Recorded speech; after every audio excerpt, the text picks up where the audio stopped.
po yung annual confirmation of pensioner or sikat na naririnig po natin is yung AKOP. So ano po ba yung AKOP?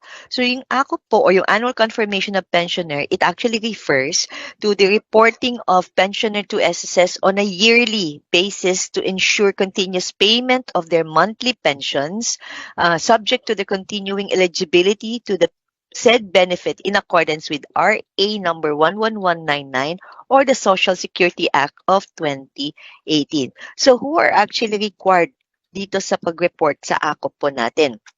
So we have the retirement pensioners residing abroad, total disability pensioners, death or survivor pensioners, and also yung dependent children under the guardianship. Sa bagong guidelines po natin, pagdating sa AKOP po, kasama na po yung mga retiree pensioners po natin na who are actually residing here in the Philippines na ang edad po nila is 80 years old and above.